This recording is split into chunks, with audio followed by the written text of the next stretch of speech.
So welcome everybody here to the Martin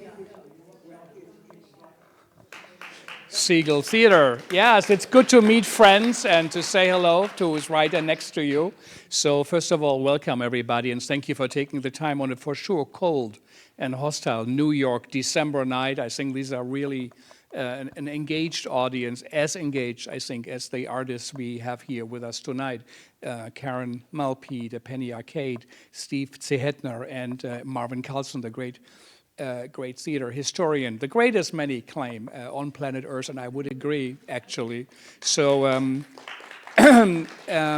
we at the Segal, we bridge academia and professional theater, international and American theater, and of course New York theater and global theater. New York theater had such an impact in performing arts, in performing theater, and I think we are never tired of tracing back to where this comes from. And we have two, in Czech terms, two grandmasters with us tonight, which is, of course, Karen and Penny Arcade. We do a festival that's called Prelude, that's just about young artists, and they show their first work. Many, many great came here first, Nature Theater of Oklahoma, and Sarah Benson, and Brendan Jacob Jenkins did his first reading here when the New York Theater Workshop didn't want to do his plays, and so many, many others. But we also truly honor the history and the masters of theater. It's very, very important to us. We often host celebrations, and also we publish books and we honor books and we love books, and we have such a respect for anybody who writes a book, edits a book, publishes it. It's, I think, God's work. It's a part of the civilized world. So I want to thank you for coming tonight, everybody with us, and also you. We need a great theater, but we also need great audience, so that you came, and such a great audience again tonight is of such great importance to us. So thank you. It shouldn't be longer than 60, 70 minutes, the whole evening together. We'll have a really serious part of a Q&A or sharing comments. At the end of it, a little reception, some wine and some cookies, if you will stay, and some little jazz music. The evening is divided in little kind of 2 or 3 parts. First, we will hear from Karen from her book. She will do a reading. Then Marvin and Karen will talk. Then we switch over to Penny and Steve. We will hear from them. And then we will talk all together a little bit. What is their theater? How does it fit in the landscape of New York theater, American theater, and also global theater as a socially engaged theater, or so somehow perhaps political theater, not about politics, but about the political in life, in art. So I hope you all will find it worth your time to have come here tonight. I would like to thank also HowlRound. This event is live streamed globally, but also, of course, across the nation here in the US. So we are being great partners, and we're coming to an end. So this is a great, great thing. If you're interested, next Thursday, we have the Gorky Theater from Berlin coming with a small production that will actually be for 4 weeks at the Royal Court next year. And they're going to show it here. First, a very simple work, a Palestinian Arab-Israeli actor trying to explain to his kids the world they come in, because he's married or was married to his Jewish ex-wife, and it's a confusing world, privately and, of course, globally. So it's quite an interesting piece. So without further ado, now I would like to hand over to Karen. And here, if you want to say something, and then I move it over here. Okay. Well, yeah. Hello, family. Thank you. Thank you for being here. And yeah, thank you. And thank you, Marvin. Pardon me? Yeah, I'm the director of the Segal Center, Frank Hentschker, and I'm running this place, so thank you.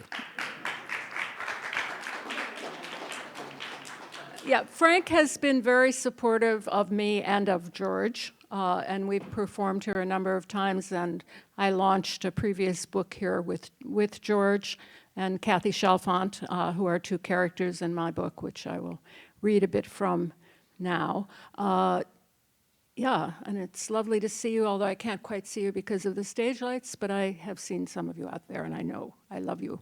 So here we go. I'll do it. Okay.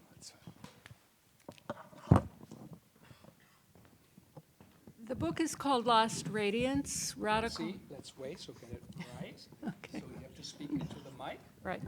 The book is called Last Radiance, Radical Lives, Bright Deaths. It's cancer is a theme that runs through it, but really art and nonviolent action are the themes that run through it. It starts with me, Jack Gelber, Judith and Julian Beck, Judith Molina, and then it goes into a long chapter about George and me. And that's what I'm reading from tonight because I feel George in this room. He loved to perform here, and I'm glad to be here too. Young George was horrified by the hot, humid city until one day in a gutter outside the Museum of Natural History, he saw a slender green stick begin to move. How could a stick come to life? It was a praying mantis, an insect that camouflaged itself by becoming inert. But then the stick began a graceful dance while the boy watched entranced, proof of the possibility of transformation, clear sight of the magic of becoming through movement he would use in his acting. So city life also held nature's secrets. He began to frequent the Museum of Natural History, and soon the Metropolitan and the Frick Museums also became after-school haunts. He was a curious, shy child, alone a great deal of the time. Watching a performance of A Midsummer Night's Dream with his mother and brother, he turned to her and said, "I want to do that." "Do you now?" His mother looked him in the eye. She immediately enrolled George in Maria Leigh Piscator's Children's Acting School, the juvenile wing of Erwin Piscator's theater workshop at the New School, where Judith Molina, at 19, was studying acting and directing. The child George and young Judith appeared together in Pinocchio, and George played the lead in The Prince Who Learned Everything Out of Books. His mother never praised him, he used to complain. When he opened on Broadway at age 14, she took him to dinner at Howard Johnson's to celebrate and sat across the table wordless, a thin, tight-lipped smile on her face. George learned to praise others by himself in reaction to the strict German childbearing practices of his mother, and which his tante Irma had ignored. Emulating his great aunt, he became a great enthusiast of other people's work. To praise is the whole thing, he liked to say, quoting Rilke in a poem I'd lifted and given the poet Robert Blaze in The Beekeeper's Daughter. As George grew more ill, as the side effects increased from the cancer treatments he could not tolerate, and as his immune system continued to weaken, his early memories in Nazi Germany took up more and more space. For much of his life, he had resisted speaking about or even consciously knowing what he lived through as a small boy. Now he wrote in his diary, and he wanted to tell people.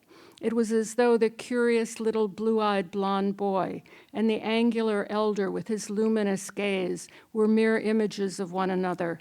Both were being cared for and held, and each was all alone in the world, facing death. From his earliest life, contradiction, transformation, wonder, and terror were mixed, the stuff of art. His early life was joy mixed with terror, a terrified joy, joyful terror, and this wide range of emotion, these two clashing forces. George was forced to experience very young, were what made his acting unforgettable. He could play two tones or more at once, or rather, he could inhabit a huge range of emotion theme, dissonance, opposites, holding all emotions effortlessly, because this is what he knew. Life was terrifying, but good, and if horribly bad, joy was there too. In essence, he was always the wondrous, terrified boy, housed in the gentle man. He never ceased to marvel at life, even during his most frightful suffering.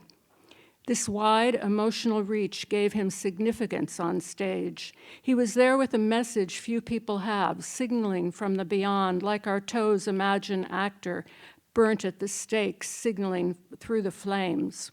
George contained in his flesh the emotional extremes, his fears of having been left, of being therefore in his child's head bad. Why else would mother and father abandon him? And of being dangerous. Why else would they have sent him away from Haus Meerbrück and from the Steiner school, were met and mitigated by his aunt's young female cousins and the Cocker Spaniel's adoration, by the beauty of the nature around him in which he felt safe, seen by the cows as he saw his reflection in their dark eyes. But danger, incomprehensible to the child, was everywhere. He and his brother were living in the same house with a man who was manufacturing chemicals for a war meant to kill children like him, and growing wealthy doing so, owing his Nazi master's obeisance. The two half-Jewish children were banished from the family home, yet at the Steiner school to which they were sent, the transporting nature rituals George was taught provided the 5-year-old boy his focus for life. He would become a transformational actor who materialized in his body and voice the possibilities of change and choice. He would contain the two opposites, not pity and fear, but wonder and terror.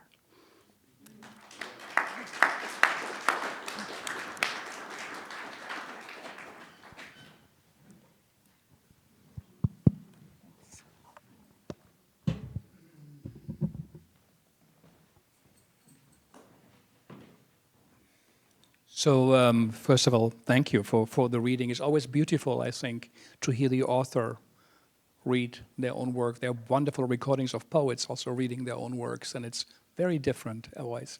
So personal and intimate. Karen, tell us a little bit, what was your idea? Why did you write this book? When George was diagnosed with multiple myeloma in 2018, which is a invariably fatal disease, but he did not die of it. He died of treatment for it. But in any case, I realized that my life had been really marked by cancer, and I think everybody's life has been marked by cancer. My father died of cancer when I was 19, and that's the first chapter of the book. And then I kind of ran away from home and came to New York. I became very close to Jack Gelber, who also died of cancer, blood cancer, although I don't tell the story of his death. But then I became very close to Judith and Julian Beck died of cancer when he was only 60. And I was very intimately involved with him in the last, well, since I met him in '72 until he died in 1980. And then my husband and partner, George, was diagnosed with cancer. So that was the sort of germ of the book. I also wanted to complete George's story, which he was writing up until virtually the last week of his life. And he was trying to put together, and that story is told in the book, he was trying to put together his early life in Nazi Germany, which he had totally buried. And at one point, we had been living together for a while. I was reading Robert Lifton's The Nazi Doctors, and George, I was in Robert's seminar, Robert's group called Violence and Human Survival, with all kinds of wonderful people. And I was reading Robert's book, The Nazi Doctors, and George looked at me and said, "Why are you always reading all that Holocaust stuff?" And I said, "You're a Holocaust survivor." And he said, "No, I'm not." And at that point, it was as if he fell into the well that he had repressed all his life. He was born 10 days before Hitler came to power. I found out after he was dead that his parents never registered his birth in Berlin. He was left behind with his brother in Germany. The parents came here, so he had 3 years in Nazi Germany. Well, he had 6 years. The first 6 years of his life were in Nazi Germany. And this is one of the stories I tell in the book, and one of the things I wanted to do was complete the story for him that he never got to totally write because he died before he finished it. So I found out some things he hadn't known and also tried to, tell the story for him. Yeah, it's quite amazing. George was here 2 times with I Will Bear Witness. And if I remember right, he said actually the year he left Germany, Klemperer started writing the diaries, which were discovered by chance by an American researcher. And it's the only existing diaries that covers every day of the history of the Third Reich from his unique own personal point of view based in Dresden. How long did it take you to write the book? How long did you work on it? Well, George has been dead 3.5 years, and the book came out the end of October. So that's how long I wrote it, how long I worked on it. I mean, yeah, much more I could say about that. What did you struggle with? What did you, what was Grief. difficult? There's a chapter, there's a chapter on my father, there's a chapter on Julian Beck and Barbara Deming, who was an extraordinary lesbian pacifist, activist, poet, and playwright who is also a friend of mine. I introduced Julian and Barbara to one another because they both were dealing with terminal cancer. They both dealt with it in a very different way. I tell the two stories, but they immediately, actually Eric Bentley said when he wrote Julian's, a tribute to Julian, he said, Julian Beck had more in common with Barbara Deming than with anyone in the American theater.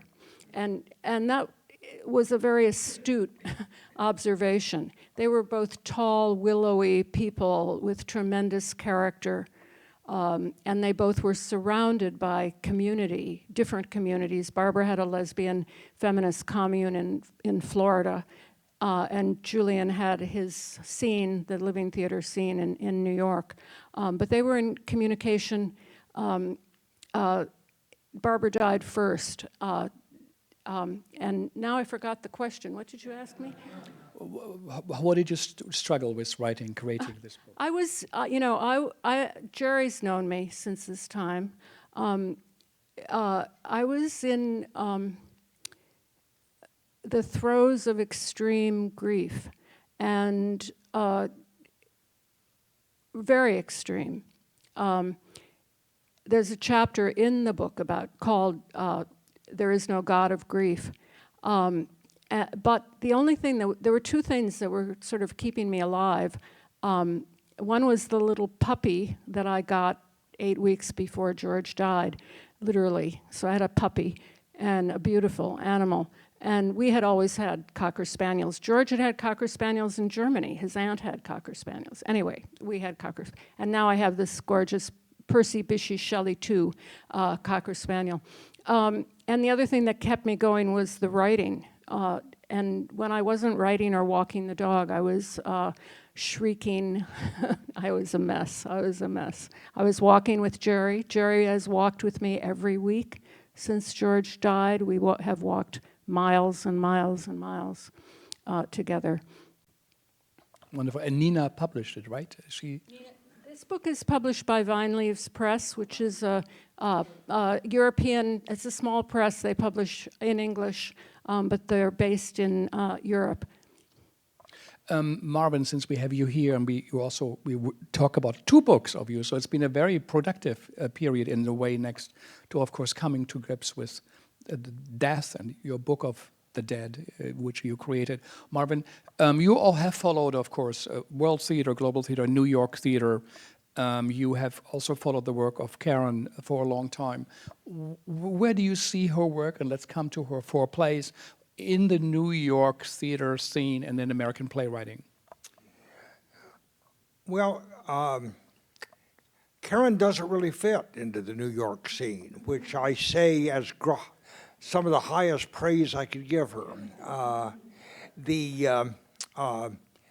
She is a playwright who is daring, both in her language and her imagery, and especially in her ideas and the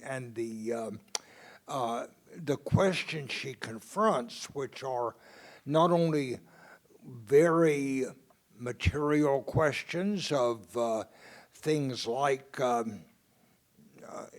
the changing climates and the disappearance of species, and indeed the U.S. fate torture program. I just want to the U.S. torture program. that One the of my U.S. favorite torture plays. program, right, and these are themes and kinds of engagement that are very frightening to the commercial theater. They don't want to talk about this, and they think, probably correctly, that their audiences don't want to think about things like this. Whether that's true or not, ours is, compared to almost any other national theater I can think of, ours, although the British come close, ours is the most cowardly of the national theaters. A Spanish, a French, a Latin American, a German author is much more likely to engage in these kinds of questions and to engage in them in the serious, in-depth way that Karen does. So Karen remains an anomaly. We should be very grateful for this, but you could certainly not list her as a good example of an American playwright. She fits and doesn't fit. She's very much a downtown playwright because the people who are willing to take chances, and less now perhaps than 20, 30 years ago, are necessarily need to work outside the theater establishment. I want to go a slightly different way now that I've kind of answered your question, to say a little bit about Karen's new book. Now, like you, I have not read this book. It just appeared. I eagerly read a few pages of it backstage waiting for us to begin, and very much look forward to it, since my own theater-going life and career covers much the same period, and Karen and George have been a very important part of that. And I'm very curious, as have indeed many of the people like the Becks, that are very much an important part of my theater memory. So I look forward to this with great anticipation.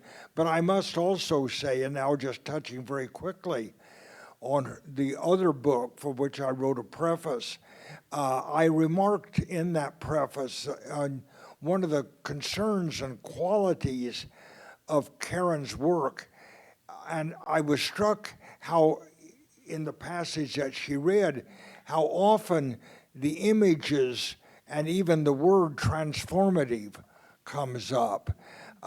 One of the things that fascinates me, and I mentioned this in the essay about Karen's work, is the rich and productive way that she uses transformation or change.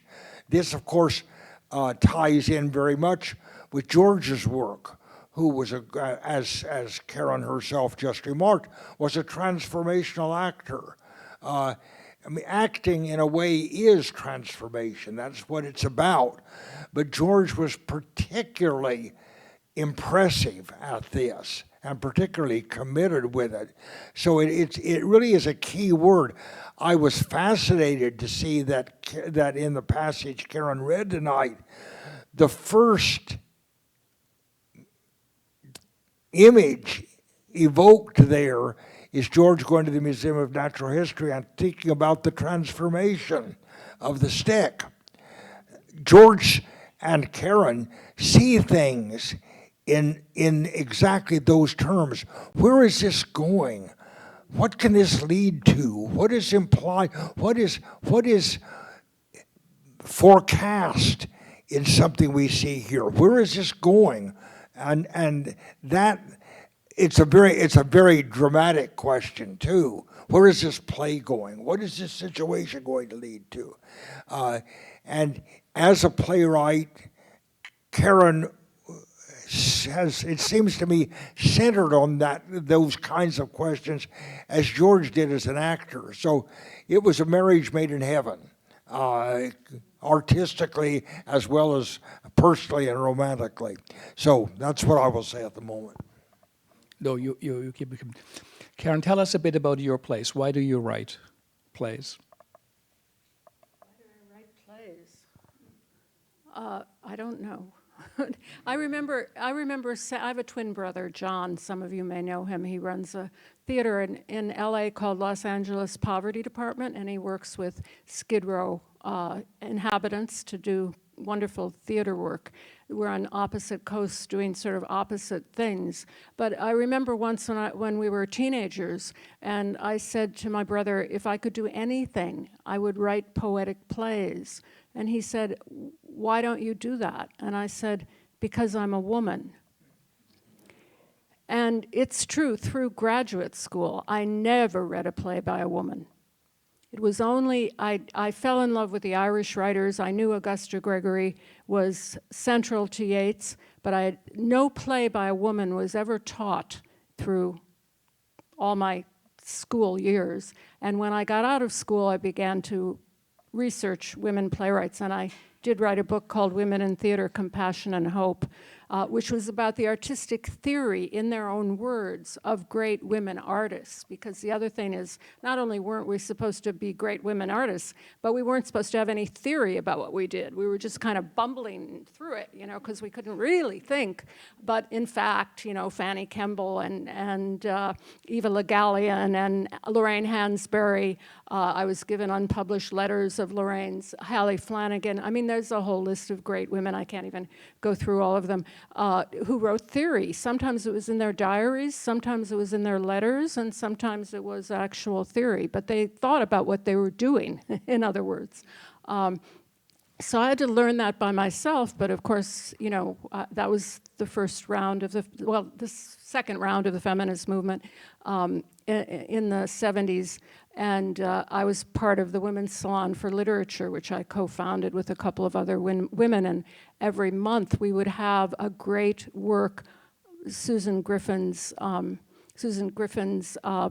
Women in Nature, Dorothy Dinnerstein's, what is her book called?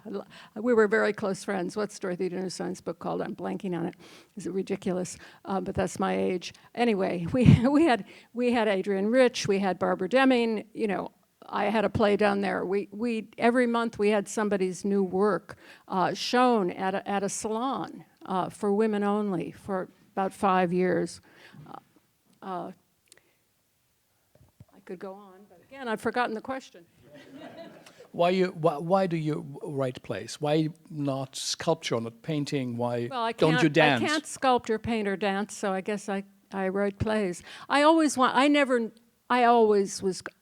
thought of doing anything else but being a writer. And I kept narrowing what I could write about. And the narrowest I got was I thought I would be a theater critic. And as my mother said to me, who was a fan of my plays, I'm so glad you weren't a theater critic, because she had read so many bad reviews of my plays written by theater critics, right? And she didn't want me to be doing that to anyone else. So I tell this story in the book of how I became a playwright. I'm not reading that tonight because I want you all to read the book, and then you can find that out. So tell us a bit about the process of writing. How do you write? Do you have an idea? Do you sit at home? Is it a typewriter, handwritten? Are you in cafes? How do you work? You improvise with actors?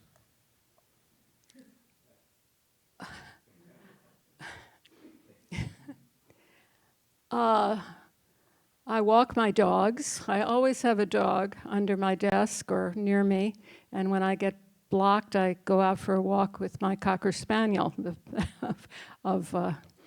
I don't know how I write. I write. I say to students that writing is a conversation between the conscious and the unconscious mind, and that writing is rewriting. And I rewrite all the time. Sometimes something comes out perfectly, that'll be a paragraph or a speech, and I won't touch it again, but mainly I rewrite, and I converse with my unconscious mind, so that when I'm stuck and I go out for a walk, something pops into my conscious mind, and I say, oh, okay, back to the typewriter. Come on, dog. We're going back to the typewriter. So you have a typewriter? I have a computer. I took a journalism class in high school and from a very eccentric gay guy named Mr. Boyle, Robert Boyle, who took us to the first Genet play I ever saw in my life. It blew my mind, The Blacks, who showed us The Seventh Seal, who had us read Portrait of the Artist as a Great Man. Again, all works by men. But that was like the first art I ever encountered, you know. And he taught the journalism class. And he said to us, you know, if you want to be a journalist, you have to type at the typewriter. You don't write your story longhand. So I learned how to do that in his journalism class, and I always compose at a typewriter, then an electric typewriter, now at a computer. And before we come to Quenny, what of your plays are closest to you? Which one do you think I'm proud of? That really stands for me, if you can say that stands for your work. I was going to read twice. Yeah. So I don't know if I'm going to, twice in this section. Up to this, so yes. I don't know if we're going to do that. Okay. I don't have a favorite play. The favorite play is the one that I'm working on at the moment.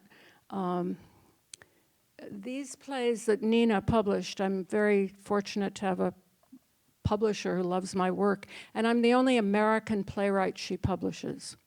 She's based in North Carolina, but she publishes literature and translation, and I'm the only American.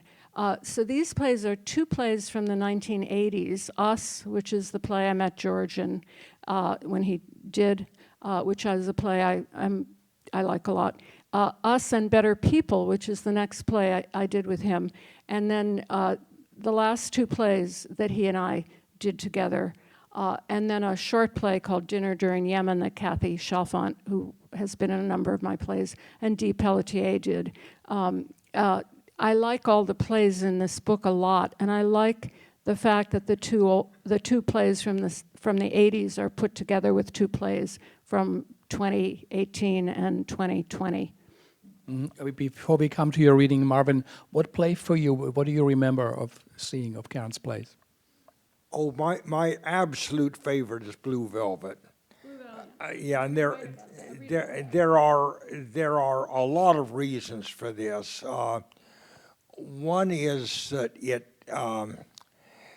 two of my favorite people in the theater, Kathleen Chalfant and George Bartiev, are at their best, really. Maybe Karen would disagree, but I don't think she would. They are just stunning in this. And it is,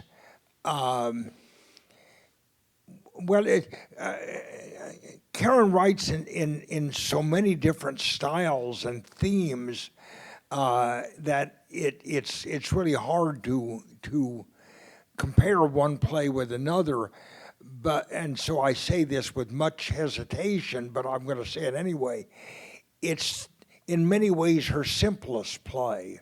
Her most, or maybe a better, less charged word would be her most direct play. It seems to me that there is, and I don't say this in a negative way, there is a level of intellectual engagement that many of the plays, like Us, has that this doesn't. I mean, it does engage, obviously, as any great theater does. It engages your intellect, but it much more works directly on the emotions, and all of those things make me love it. The language. I mean, there are many things about it, but that's the one. There are many others that I like. Us, I like very much. But Blue Velvet's the one for me. I'm sorry. Yeah. National Velvet is National Velvet and Blue Valiant. Yeah. Yeah. Blue Valiant, Yeah. yes. In brief, I tell this story in the book too. I grew up riding horses. I was a pretty good equestrian, and when I leave this country, I often ride. So I booked some hacks on big English hunter jumpers, and I said to Kathy, I'm going to England and I'm going to ride. I'll probably break my neck. She said, that's a good way to go. I said, yes, it is. And she said, I love horses. She had owned 7 hunter jumpers when her children were young. So I said, I'll write you a play. And this is the play that I wrote. This is about the production of it. Okay, let me put this here so it's easier for you Thank you. to read. Take your time. That's right. March, 1 second. okay? Does that work? Yeah, is that okay? March 14th, 2020, one day after the official lockdown begins, we violate the national quarantine in order to sneak in one horse rehearsal at in Kathy's living room, where there is a piano.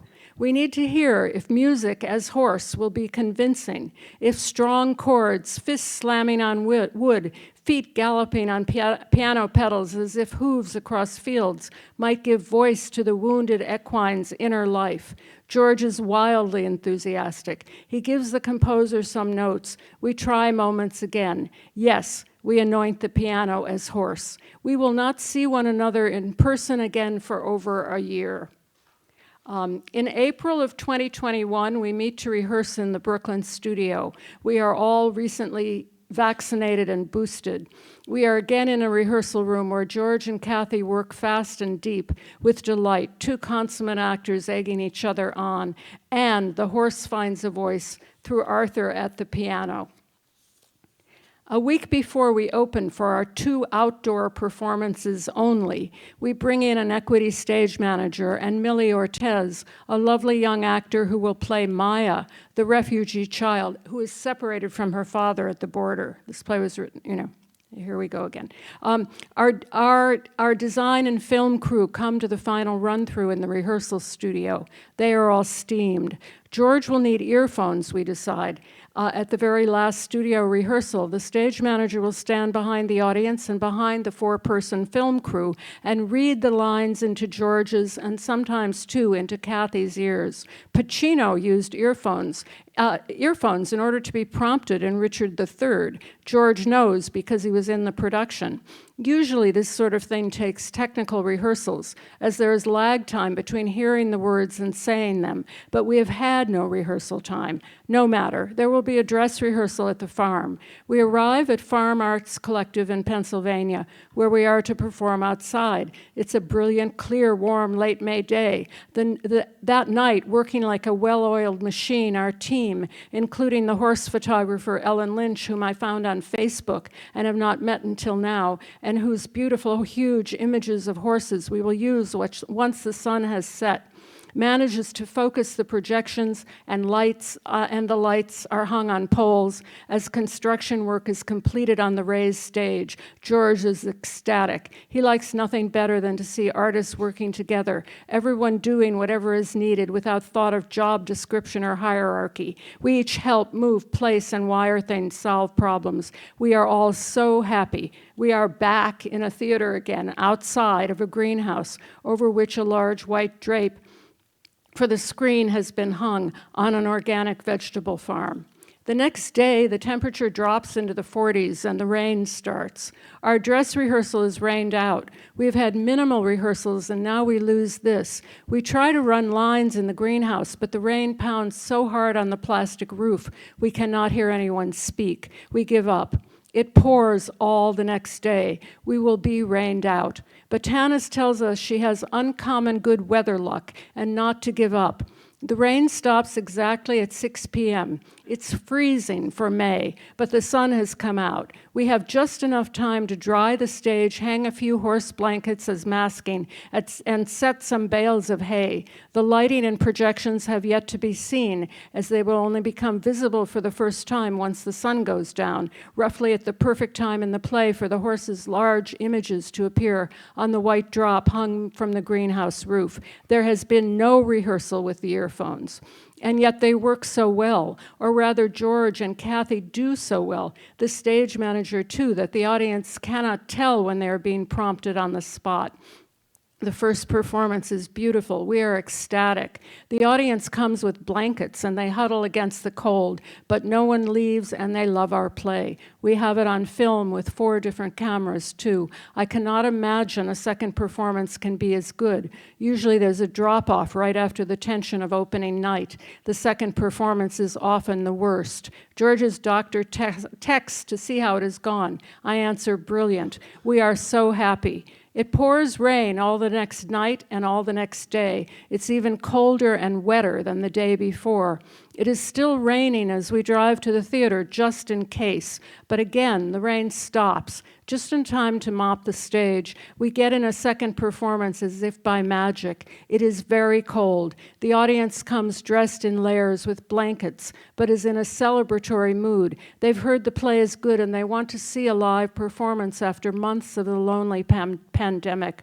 George is on stage in the biting cold for the entire play. I leave him there, rather than have him laboriously climb up and down the slippery steps, sitting in full view, overlooking his world, overhearing Hannah's long monologues and scenes with the child who appears. Sam Brown takes on the resonance of the creator of all of this, the one who with stillness and penetrating gaze nurtures and prods.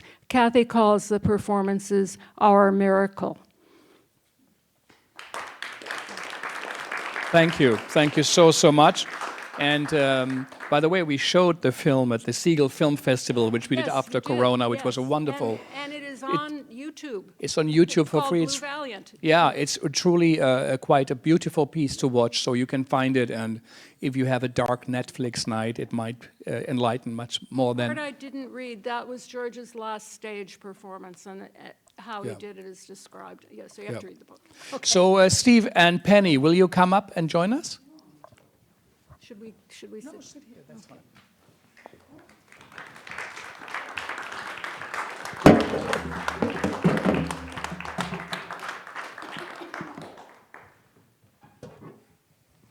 Hello, everyone. Thanks for coming in this bitterly cold night. So is this still on? What's going to happen? Steve is going to organize. Thanks, Betty. Frank, thanks for having us. Karen, thanks for inviting us. Yeah, and Penny, thanks for including me. I would prefer to be home, and this is usually your role. I'd like to be behind the scenes, but nonetheless, I'm taking one for the team. But you're not going to read your thing first. I'm going to read my thing first. No, because if you read your thing first... Oh, we already talked about that. Take your microphone, Penny. Yeah. Let me explain, Steve. I should read first, and then you should read your piece, because then they'll know what we're talking about. Well, I felt the exact opposite. Okay. You know, well, it doesn't really matter. Just do what the fuck It doesn't you really want. matter, as long as we both read a little bit before we have the conversation. 34 years of this. 34 years of this. Okay, Pops. No, but the other thing is, if I have to read after you, that's just tough. Oh, bullshit. It is. It is. No. It is. So let Steve start, and then we go. Oh, thank you, Frank. Yes. So I just give you a little background on myself, super quick. I'm from Iowa. I came to New York in 1985. I worked for 3 years as an architect, then I became a cab driver for 3 years, and then I started to do construction jobs. And that's when I met Penny. I was doing construction jobs and working on my first independent video projects. The first project was called The Color Line, Racism in America. And then I met Penny, and what I'm going to read is from this book, of course. I was asked to write kind of the preface to the show that we developed together, the first thing I worked on in theater in my whole life. In 1992-93, Bitch, Dyke, Fag, Hag, Whore. I was asked to write an essay about that experience, and I just kind of made a little bit of an edit through this, but something that was kind of whole. It tells the story of how I met Penny and what it was like on the Lower East Side and in her apartment as we started to build the collaboration. Now we've been working together for 33 years. As Penny says, it feels like 40. I just gave you my joke. I know. I gave you my joke, and you kind of bungled it. Yeah. And I improvised. Yeah, that's good. All right, so the essay's called In the Trenches with Penny Arcade. One Sunday evening, I heard the performance artist Penny Arcade on Columbia University's radio station, and I immediately thought to myself, wow, a strong feminist voice who doesn't hate men. How auspicious. Okay, the word auspicious hadn't yet entered my vocabulary, but Penny's warm voice synthesized many of my private political musings. Her fierce politics didn't come with the regular accusations, but instead Penny's critique came wrapped in what seemed like a personal invitation to join a broad humanist revolution. Around the same time, Penny's ex-husband Mitch was dating my roommate Liz. Mitch, who was still working with Penny on her shows, told me that Penny needed help with a video, and he suggested I give her a call. Penny first hired me to tile her bathroom. But then in June of 1992, she asked me to work on the production that she was staging at PS 122 called Bitch, Dyke, Fag, Hag, Whore, her sex and censorship show. To get to Penny's loft on the Lower East Side, one first had to walk the gauntlet of Clinton Street's drug dealers, dopeheads, and other toughs. Her building, built in the 1860s, appeared to be safe from crumbling onto the street by the mere fact that it leaned on the synagogue next door. The decay and decadence motif extended up the steep irregular stairs and into her space, which was clearly in a state of flux. The teetering quality of things lending it the impression of movement on the verge of collapse. Layers of paper, piles of programs, posters, scripts, a couple of mouse-tossing, script-scattering cats, a smoldering pile of cigarette butts on the floor, stage manager Rita Red's silver-studded boots, a glitter-flecked painting of Playhouse performer Jamie Andrews, a tiny mausoleum containing ashes of Jack Smith, a photograph taken with Quentin Crisp, all tangled in a swirl of living history homage to all the artists who had become her family. During this first visit, I was nervous, but Penny had a countenance to match her open-hearted radio voice. She marched around her loft as if on the verge of a great discovery. She has things she wants to hit me to, things I need to know. You don't know the ground you're standing on, she said. The whole Lower East Side used to be a landing pad for aliens, the illegal, the immoral, and born losers. It was a mecca for the misfit. It had everything except control freaks. Who are these young Republicans with purple hair? It was all very seductive, but when it came time to the work, the challenge was how to settle the psychic swirl just for a moment, and harder still, calm the little hobgoblin, Penny, and focus on the task at hand. And what about such terribly mundane concerns as a place to sit, a table to work on, a printer that has ink, paper? You still don't have a printer that works. No. Well, she doesn't sit. Working with Penny is to engage in an ongoing development of a never-ending performance. She's up, stomping about, trying things out, thinking out loud. She turns up the music and now she's dancing. Otis Redding, Sam Cooke, Dylan, the Stones. People drop in, hang out. She likes an audience. There's always commotion, something stirring in the air. I'm very patient, so I'm waiting and watching and wondering and waiting and watching and trying to find the right moment to jump in. Arrest the energy to edit a monologue, reorder a sequence of scenes, actually work on the show, and quick, before the next deluge. Someone finds a joint on the floor and passes it around. What's going on here? Is this the work that's happening or the living that generates the work? I mean, we found there's so many roaches in your house. Like you find joints. Not anymore, but the first 20 years, that was a hard row. That was a tough time. That was rough. Yeah. Eventually, I come to realize that Penny's brain is just too busy pushing forth new sprouts to be interested in what's already in bloom. She doesn't like to focus, or perhaps can't focus on development. However, on stage, her inability to focus can be a wonder to behold. Some of her best performance moments have been improvisations where she'll jump off script into uncharted territory. A new scenario will unfold, develop, and suddenly, as if by some sleight of hand or mystical alchemy, something new, something fresh, something real is happening in the room. Everybody feels it. A current of circulating energy connecting hearts.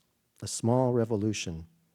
But for the work, it's a real struggle to keep her focused, and she quickly cast me in the role of the counter-revolutionary. That's it. Basta.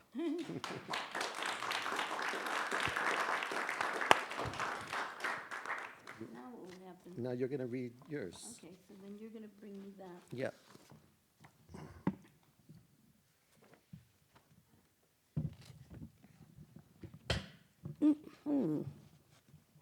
Maybe, oh, it's okay, it can go like that. When Karen, I'm a great admirer of Karen. She does work that is absolutely not supported by any institution, like me, not supported by any institution. And yet she continues and goes forward and has. And so she's my friend and my comrade. And we shared Judith Malina, which was a very important connection for both of us. So when Karen asked me to do this, of course, the book that Last Radiance is a memoir. And so I was going to read from my memoir in progress. Like, I didn't realize that we were like flogging this book, my Bad Reputation, which was published by Semiotext in 2010. And I don't know, I guess because of how I am, they decided to sell that book for $19.99. And even the guy at City Lights, where we did our first book party, said he'd never seen a book of this quality for under $40. So after they sold the first printing, of course, they weren't going to print it again, because I'm sure they lost a ton of money, because if you see the quality of the photographs and the quality of the book, you know, it couldn't be. So at any rate, we've decided to do an online, like you can get it as a PDF for $9.99. And it has 3 of my plays, which Chris Kraus, who ran the Native Agents imprint at Semiotext. I have a long relationship with Chris. She wanted to publish what she considered my autobiographical trilogy, which are the 3 plays that are in that book, which is La Miseria, Bad Reputation, and Bitch Dyke Fag Hag Whore. And that is what is in that book. And it's quite an extraordinary book. It's not really just a book. It's a, what is the word we would use, Poppy? There's another word that's not a book. It's an actuality. I'll leave it at there. So I thought that I would read from my memoir, and that's what I'm going to do. In 1985, Chris Kraus was curating the Monday night series at the Poetry Project. She offered me February 5th, 1985. It was her idea. I was an experimental theater actress, but she had heard me ranting after a show at the Poetry Project and challenged me to create my own show on any topic I wished. I set about to make a flyer. My dilemma was I didn't have any reviews about myself. The Playhouse of the Ridiculous, which I was part of, was an ensemble company. I had always distinguished myself by my antic physical performances in the chorus. By the age of 19, in 1969, I was considered a star in downtown theater. But unlike the vivacious, redheaded Ruby Lynn Rayner, who was given the starring part in every production, I never had an actual singular role. I stood out in the chorus of 30 glittered and made-up creatures that comprised John Vaccaro's vision in the Playhouse of the Ridiculous because I was wedded to Vaccaro's radical theatrical imperative. My improvisation sought to actualize the theater that Vaccaro urged us forward with, what most people considered too violent, too far past our toe, and as a teenager I had the energy to actualize that vision. Nothing far out was too far out for me. Then I remembered Henry Edwards' quote in his review of Jackie Curtis's play Femme Fatale in Screw magazine. Best of all is Penny Arcade. She steals the show with her comedic genius straight out of Little Rascals as a mobster's moll. That Henry's quote was in an underground sex magazine did not appease Jackie's vanity and set Jackie off into a speed-abetted drama for weeks. Jackie's fury at me culminated in a long, accusatory phone call with Jackie and Tony Ingracia, Femme Fatale's director, on adjoining phone extensions at Ingracia's apartment on Thompson Street. Meanwhile, on St. Mark's Place, Danny Goldberg, my boyfriend at the time, listened in on our bedroom extension while I spoke on the kitchen phone. Ingracia, as Curtis's lawyer, promoted Jackie's assertion that I had received the review because I had been copying her on stage. I protested. I had done the entire voice, copying John Vaccaro's staccato Midwestern twang, never once coming out of character. My name is Poo-Poo Cushman.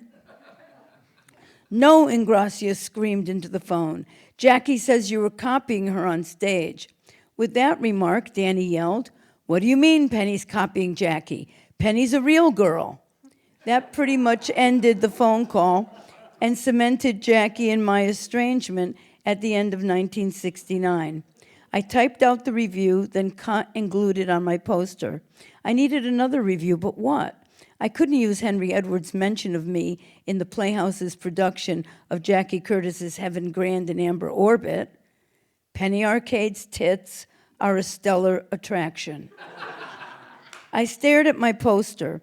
3 years before, Vaccaro had thrown me out of the play nightclub. 3 days before we reprised Kenneth Bernard's haunting play for La Mama's 20th anniversary. In 1970, the play took place in a nightclub with a war raging outside and an unnamed epidemic killing thousands while causing grotesque, disfiguring injuries. In 1981, as we went about rehearsing the play, we were being assaulted daily by what seemed to some of us like a ghoulish reenactment of the play, as our friends fell and died within weeks from an unnamed illness that spread through our community, each of us thinking we would be next. I had not seen Vaccaro in 3 years, but people told me that his mantra was, I wish Penny Arcade was dead. I never let myself dwell on it. Every time someone laughingly repeated John's words to me, I secretly spiraled down a haunted hallway into an excruciating emotional gauntlet of accusations and character assassinations that had begun when I was 13. Those accusations had been mainly sexual, but I had no one to appeal to, no one to defend me. Cruel rumors and lies followed me in whispers down school corridors, pointing and snickering at lockers before and after school, finally landed me in a Catholic reform school at 14, changing the trajectory of my life forever. When I told Chris Kraus I had too much story to tell, I didn't know how to forge my autobiography into a memoir. She suggested I read Billie Holiday's autobiography. I said, okay, but I wondered about the odd recommendation. Chris had an inside track on me, and I knew it, so I got Billie's book. As I read the first few chapters, I kept wanting to put it down. I felt overwhelmed by how much writing I needed to do. I wasn't sure why I was reading Billie's story. Then suddenly, before my eyes lighted on the words, I felt a heat spreading through me and pushing me forward. I read the words in front of me. Billie had been incarcerated with monastic nuns in Baltimore. Billie wrote, the kind of nuns who never go outside. Instinctively, I knew that Billie, like me, had been put away with the Sisters of the Good Shepherd. I did some more research, and there it was. Quote, whatever assaults and privations were dealt to her there, the House of the Good Shepherd was where Billie Holiday learned to arrange the jagged pieces of her life into a coherent persona, where her battered spirit was made the subject of confessional performance, and where, in the course of this project of self-fashioning, she received dedicated practice and instruction in singing. The second day of my incarceration with the Sisters of the Good Shepherd, I wrote my first play. Like Billie, it was where both of us forged an identity, blending the convent and the street. As I made my first poster back then in 1984, I wondered again why Vaccaro would say he wanted me dead. I stood tottering on the entrance of the tunnel of self-loathing that gaped before me. I knew John. I had studied him for years. He was brilliant, albeit twisted man. To John's mind, inferiority, mediocrity, banality were their own punishment. I forced myself to stay with the thought, I wish Penny Arcade was dead. Wow, came a simple thought. I must be good. Why else would Vaccaro want me dead? I thought about it for a few more seconds. Yes, it was the only thing that made sense. I must be good, I thought. I hit the keys on the typewriter. I wish Penny Arcade was dead. John Vaccaro. I cut the sentence out and glued it on the poster.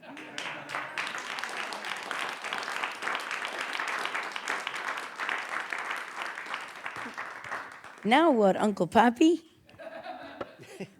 Well, we're supposed to take a few minutes and have a little dialogue. I have questions for you. Good, let's go. All right, so your truth-telling. I'm just going to read part of this. You're known as a truth teller. People love you for that, but they don't want to do it. They just think you're taking one for the team. As an artist advocate, you critique the very structures of your profession, the not-for-profit industrial art complex, as you say. You critique the progressive left, identity politics. You do it impulsively, like a teenager, without filter or regard to how the blowback will affect you. In an interview that we did, you were quoted as saying, I've always been unable to repress telling the truth because somewhere along the line, growing up, I really believe that you're supposed to tell the truth.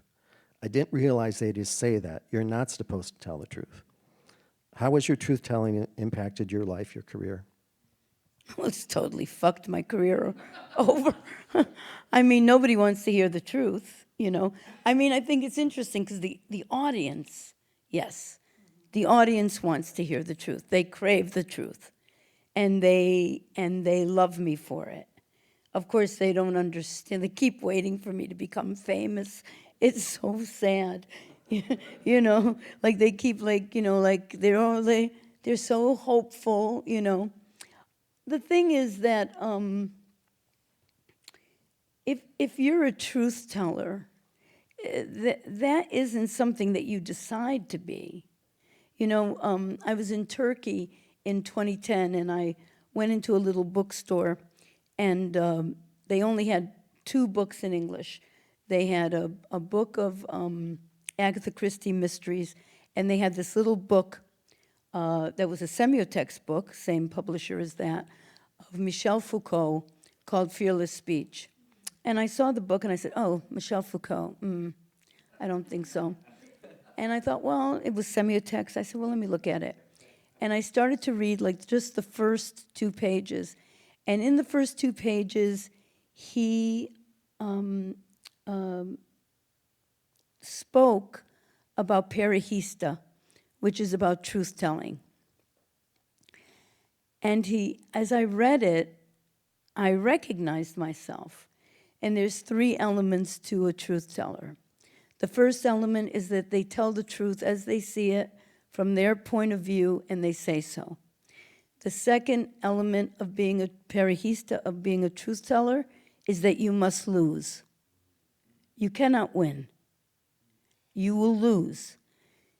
Perhaps in ancient times you lost your life by telling the truth, you know, to people more powerful than you.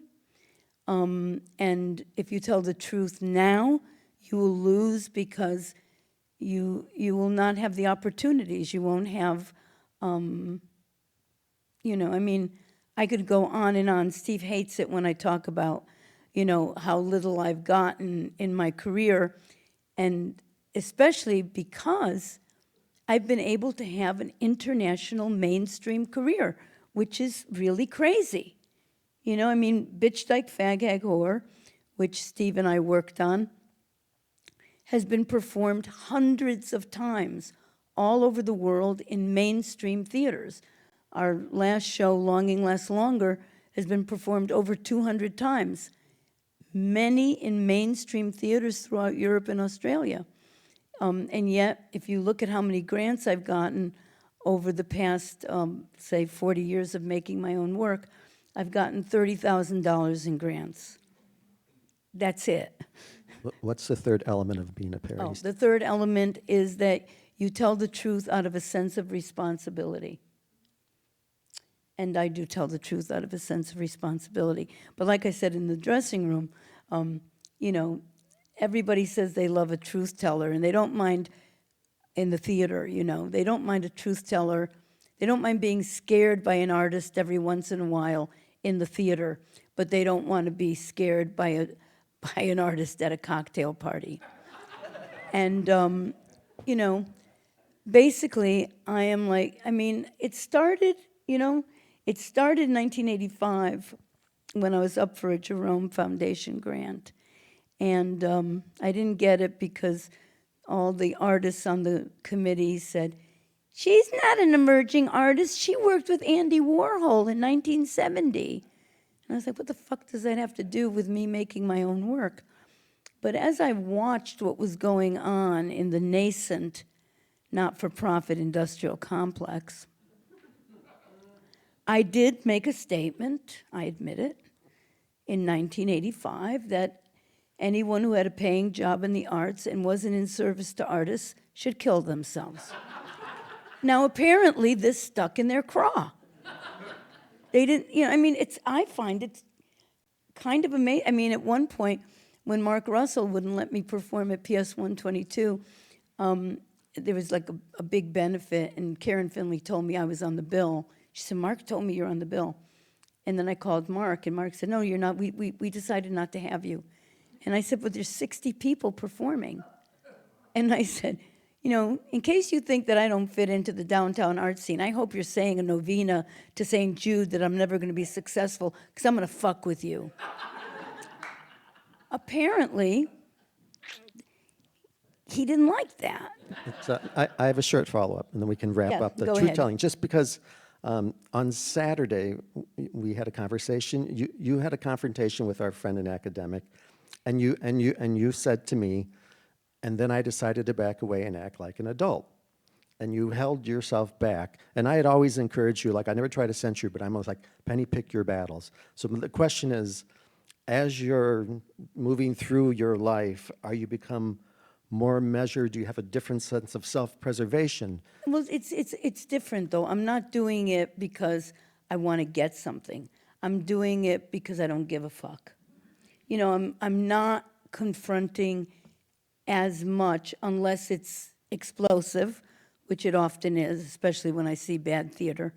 But mostly because it's just like, it's useless. I mean, one of the problems is, and there's a wonderful foreword in this book by Kenneth Bernard. Did you know Kenneth Bernard? The great, great, great poet, playwright, and a huge impact on me. I was in many of his plays with the Playhouse. He wrote the foreword, and it was really interesting because I gave him all the DVDs of my work, and I gave him all the scripts.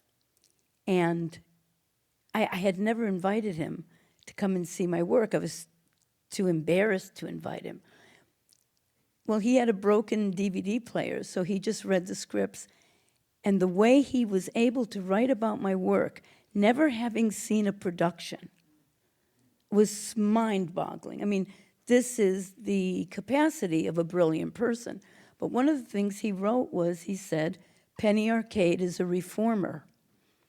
And I had never thought about myself that way. So my point here is that I tell the truth because I feel a responsibility to tell the truth. I'm trying to contribute. See, when you tell the truth, people think you're trying to control them. Now, people who feel supported by my values love me and revere me and celebrate me. People who feel criticized by my values hate me. But that's human nature, you know?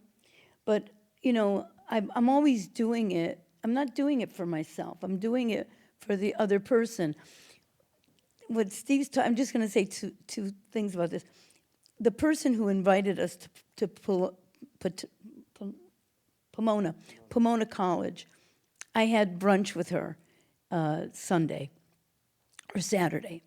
And we'd had this crazy thing that happened on a panel. That's too big of a story. No, I'm not going to tell that part of the story. But at any rate, I was looking forward to seeing her because I wanted to talk to her about the crazy thing that happened. And as I started talking to her, she had had 3 artists on this event. And one of the artists was like, it was really trash. What they did was crap. And I said, it was crap. And she goes, well, you know, I wouldn't say that. And I just went after her. And I'm like going, come on, you're a very intelligent person. I said, I'm not going around telling everybody in the world that this was crap, but please, I'm talking to you. You're my friend. I respect your intelligence. It was crap. Was it crap or was it not crap? And she was going, well, I wouldn't say that. I'm like, it was crap. Like, come on, I have a responsibility to you. You know, I mean, and that's when, at that point, I said, I pulled back and I went, I'm not going to go there anymore, any further. Okay. I have more questions, but I think Yeah. that for time, I mean, we're already at 7. Yeah. Yeah, maybe we give you, no, we're still good in time, but we thought we talk a little bit, can you give me my mic for Marvin? Thank you, Yeah. Penny. You have a mic? About, you all have been active participants. We actually formed, in a way, you know, the art and also theater and performance in New York City and downtown. Mm-hmm. From your experience, what did you learn? What did you do? And what do you think about the moment now? What's wrong, what's missing, and what is what we need to do? Well, I think for Karen and I, you know, we came up at a time where of course, there was no money, and it was before funding. So people made work because they believed in the work. I, for one, only realized about 10 years ago that I thought I was in the same art scene that I had entered in 1969. And then I realized, no, there was this incredible detour. So we're, you know, the whole downtown way of making work that was, of course, very political. Political meaning what we do to each other, and cultural meaning how we talk about it. That doesn't exist now. It's very careerist, and it's very depressing. I mean, it's just quite vacuous. Karen. When I finished writing this book, I realized I've had an extraordinarily wonderful life. I've spent a lot of time complaining, but the people I've known, and I've always said this, the real rewards for the work I do are the people I've met. Mm. And you're all here. Yeah. I mean, you know, so many people I know sitting up here. I've had 2 patrons in my life from the old school who had a great deal of inherited wealth, and they just wrote me big checks. When I was a very young playwright, after my first play was done, Ned Ryerson, a pacifist Quaker from the Ryerson Steele family, was divesting himself of his personal fortune by giving it away to artists whose work he admired. And he saw my first play, one performance of it, at the only artist colony I've ever been accepted to, Cummington Community of the Arts, which no longer exists. And he became my patron for 10 years. And then Ursula Corning, a story I tell in the book, who is a patron of George's and of Theater for the New City, and of George's mother, who was a great movement artist. She created the field of movement therapy, Irmgard Bartenieff, the Bartenieff-Laban Institute. Anyway, Ursula Corning also became our patron through George. You know, that's an aside. We never paid ourselves. George and I, in 35 years of doing work together, we always paid our actors, designers, and everybody else we worked with. And we earned our living in other ways. I taught. he acted professionally. I just wanted to read, actually, this was going to be my last reading, and it's short. If I can find it. Yeah. I just wanted to read this because it sort of follows off of what Penny said.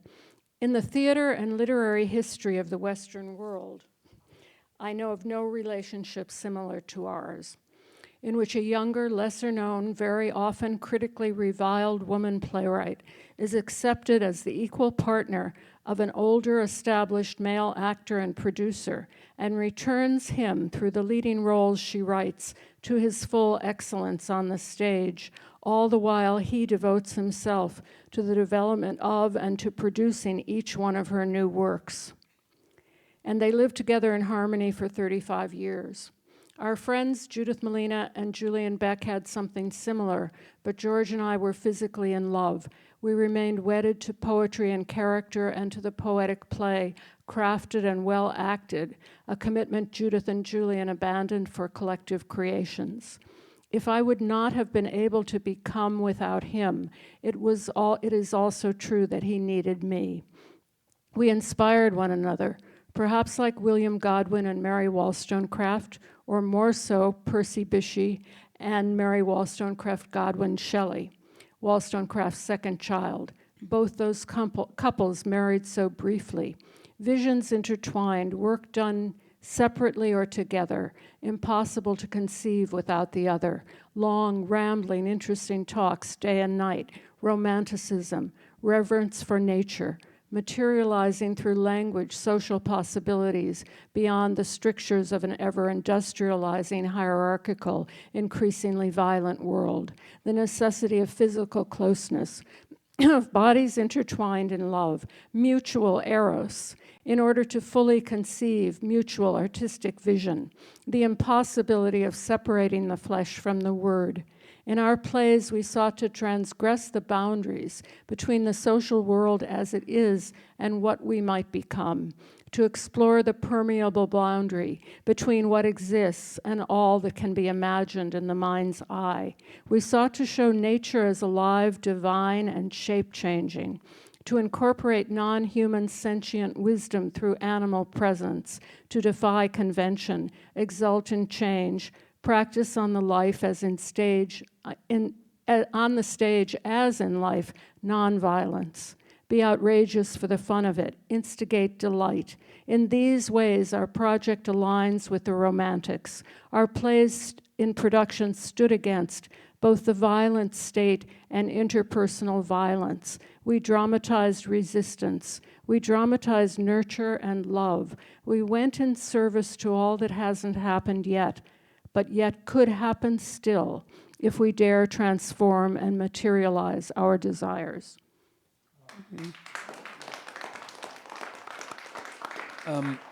Marvin, to you, both Penny and Karen, in a way, represent an engagement with the political, not politics, but the political art and the political and socially engaged art. What did you detect over the decades in New York theater, downtown theater, and where are we now? Well, we're in a dark place now. True. I think everyone would agree. This is on? Yeah, hold it close. Thank you.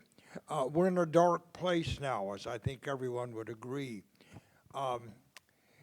This is partly a result of, well, there are obviously many forces working on this. In part, I think the culture as a whole, particularly in the United States, but in Western civilization generally, is now in a kind of swing away from the outreach and the exuberance of the end of the last century.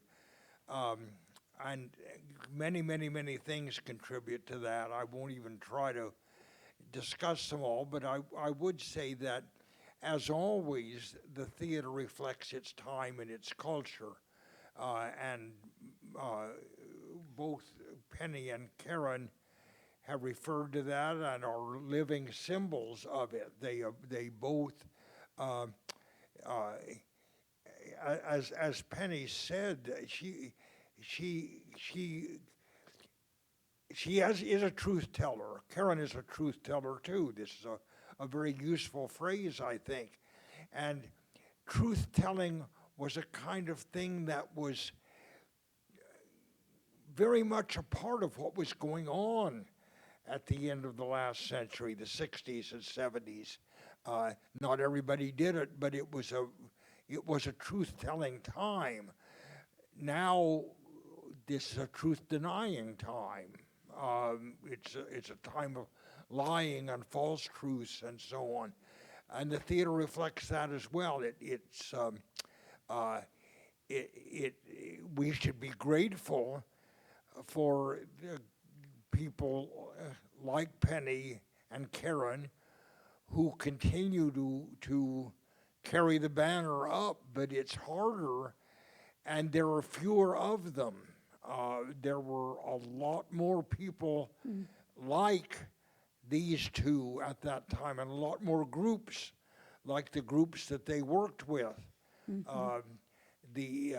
So many people that I admired in that era have died now, or their company's gone.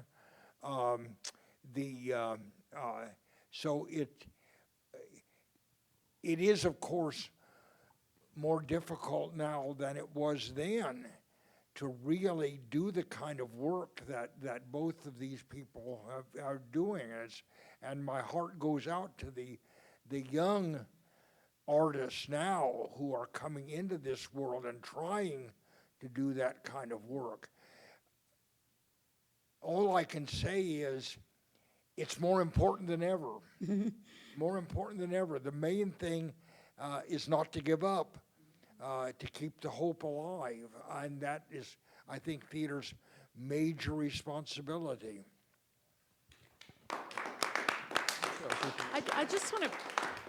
I want to give a shout out to the young because the young folks, there is a generation coming up in their 20s, and they are pretty amazing.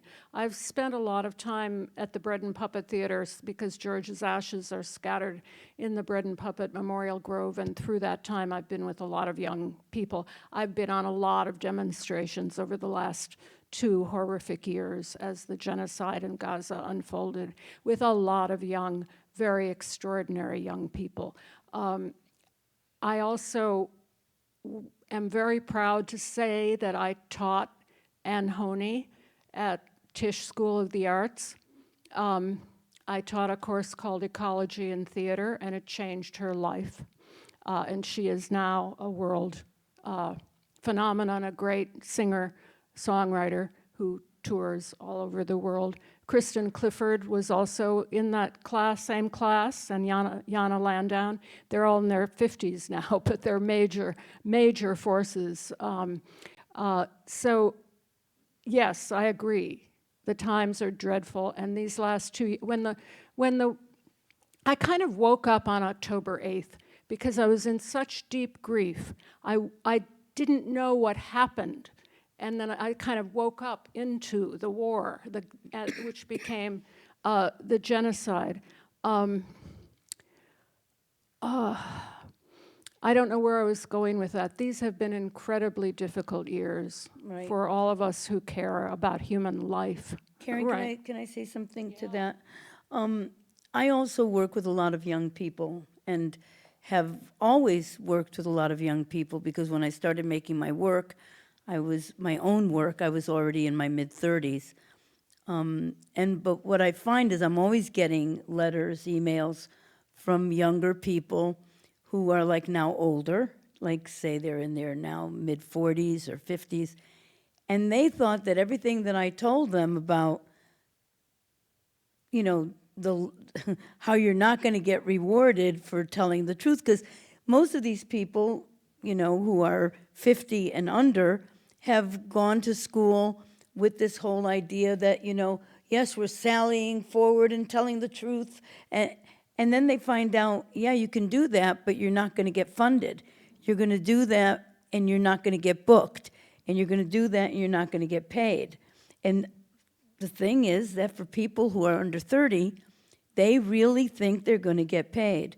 I was going to read, and I'm not going to read, but I was going to read I'm working on a performance book, which is called The Revolution Will Not Be Funded. Everything I learned in 40 years in the not-for-profit industrial complex. And I think that, you know, when the light goes on, you know what I mean? The light goes on that it's an uphill journey. When I was 50, I complained to my Reichian doctor that I wasn't getting recognition. I wasn't getting grants. I wasn't getting, awards, all these sort of things. And he's from Argentina, and he said to me, my real name is Susanna, and he went, Susana, you have criticized the mainstream your entire career, and now you expect them to reward you? And it's real, it's real. I mean, this is, and for young people to have that stamina to know that it's important enough to make the work, to tell the truth, to do that. And yeah, you're not going to get the grants, you're not going to get the residencies, you're not going to get the rewards, you're not going to get the reviews, you know? So I'm not sure that, I agree with you, everything you've said, but I'm not sure those are the rewards. well, no, I'm just You know, saying the I rewards mean, of the world. Yeah, well, nobody has ever gotten those rewards. Hallie Flanagan ran the Federal Theater for, 4 years, did incredible, amazing work, and the Federal Theater was the first federal project to be cut by Congress on the WPA. She wrote a yeah. great book called Arena, which you all should read, about that. The history of art has been the history of people who have not been rewarded. Right. So, it depends. I mean, it takes, the difference is it didn't take money to live in the 60s. You Right, didn't need money to live. I lived right. on $30 a week for years. Yeah. Now it takes $30 a week, won't buy you, a meal, 2 meals a day, So it takes money. That's. But of course, there's much more money. There's all this money around. It's not coming down to any of us. But the rewards of being an artist have never come in the moment. They come from doing the work. They come from the people you've met who are sitting absolutely. here. They come from the impact you've had on other people, and that's just. But what I'm saying is, we knew that. People our age knew that. When I was 30, Jack Smith was 50, and he told me exactly what the fuck to expect. Younger people are being lied to. They're all in school, they're all studying to be artists, and they're being lied to. And this is the thing, it's about the stamina to So- continue. They just, Like Marvin, and then we'll go Yeah. to audience questions. Okay, just a quick theater note.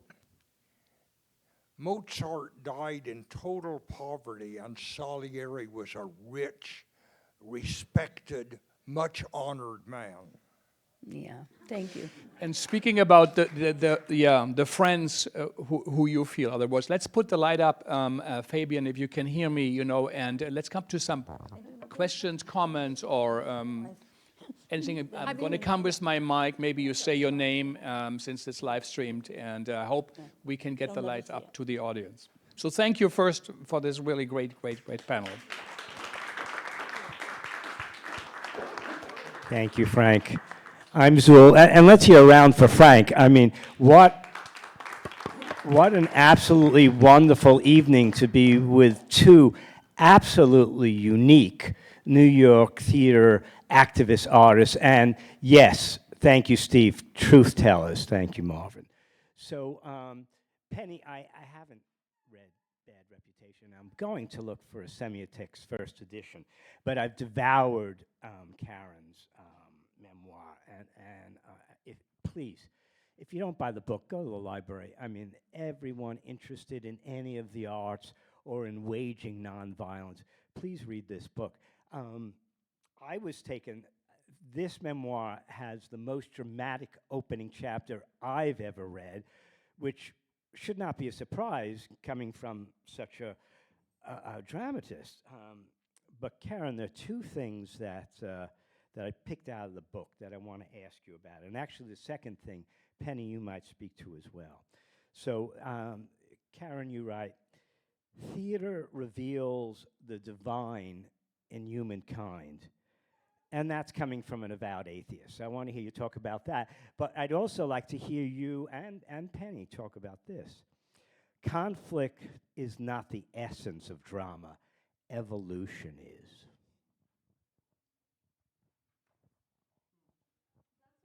Can you take the mic? Yeah, I'm writing about my aesthetic, and I don't write conflict. I write evolution. What happens between people that changes them is what interests me. And that's what I try to write. And that's perhaps why critics, whatever, don't understand it. Audiences do. Audiences do. And I think Penny gets huge audiences. I don't get huge audiences because I have these, plays with lots of people in them often, and they have short runs. But I think that people respond on a very, very deep level to the work that both of us do, because it does touch this other side of things, which is that we're not here to compete with one another.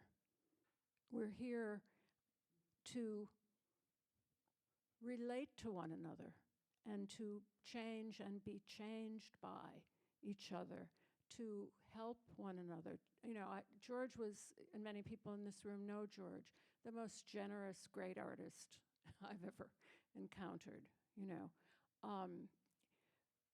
He was too generous to become a famous actor.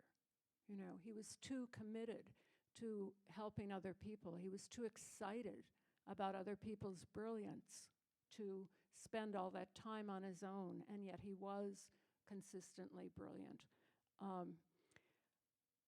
This is what this is what we're here to do on this earth. And atheist, smaciest. I mean, the thing that I hated most when people said, after George died, people said to me, well, you're going to see him again, don't you? Why am I still here? Why didn't I just go see him again right away? Why would I hang out here, if I'm going to see him again? No, I don't believe there's a heaven up there where people are intact and we meet them again. But I believe George is everywhere in this world, and that everybody he touched carries a piece of him with them. I really don't know what your question was anymore. I forgot. What Karen wrote was that conflict is not the essence of beauty. I think your mic might not be. Take this one. Yeah. Well, when you read that, it made me think about provocativeness, because everybody wants to be provocative, and I've been called a provocateur my entire career, and I've always said I'm not a provocateur. I'm not doing it to be provoking. If you're provoked, you're provoked, but it's not because I'm trying to provoke you. And I think that that's one of the things in the theater. Like, my theater is a theater of empathy. People come and they feel, and we become one in the theater. I think a true provocative gesture happens outside of the theater. It happens when the person goes home and they can't stop thinking about what they experienced, and it's with them,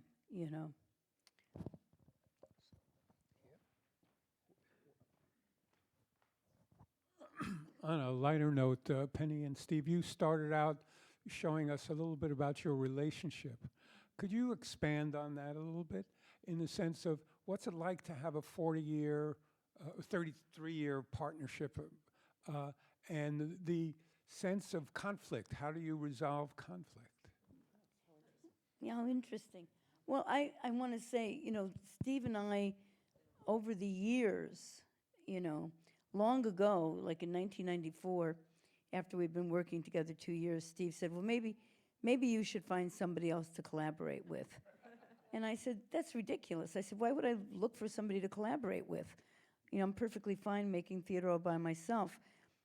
That was a magical connection with Steve, that we had that interest in the work together, and it's so funny because after all this time, we love to bicker, and we love to bicker publicly. We bicker publicly when we're alone, like we think there's an audience somehow.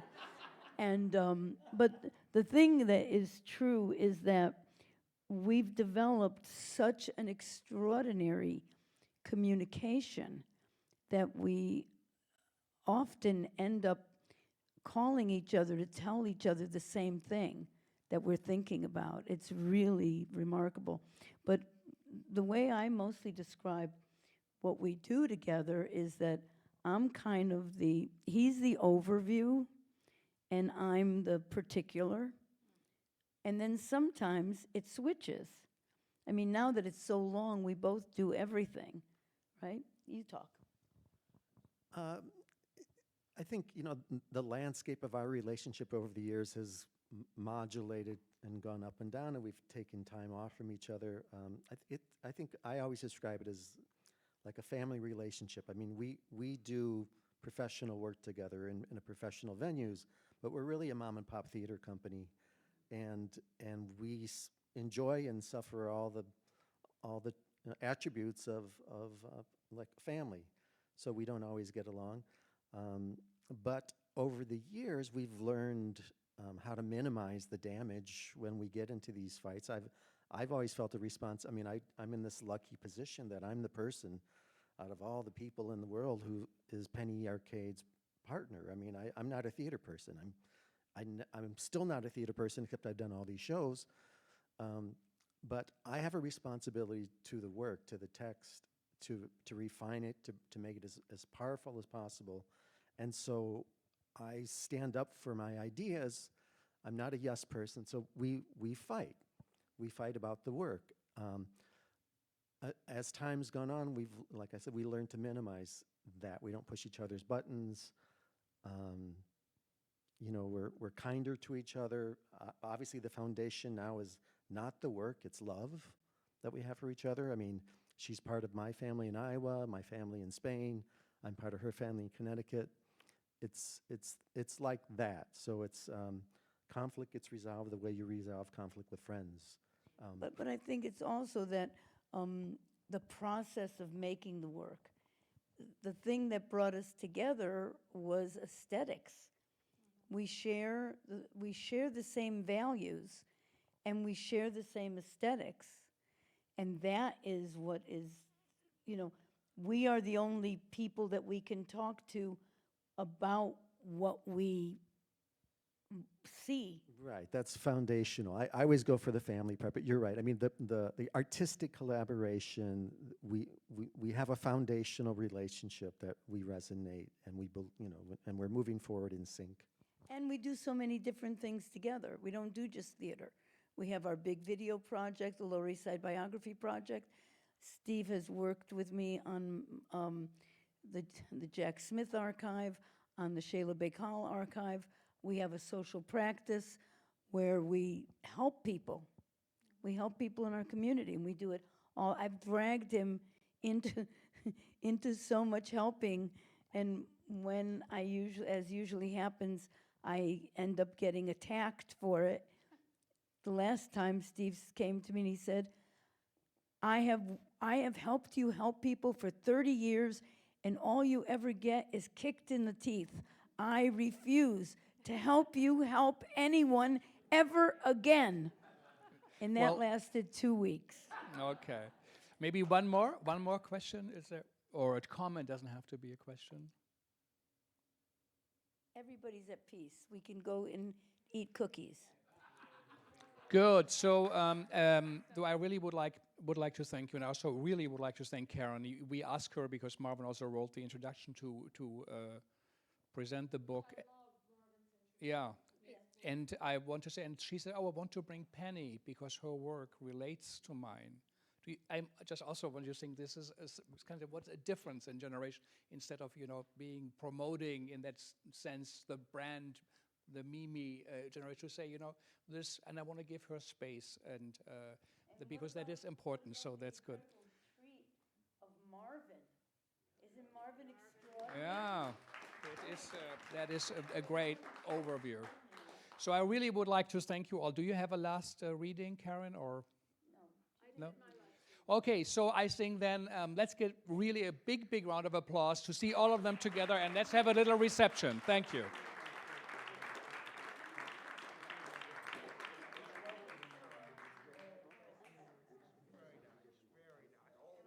Always a pleasure.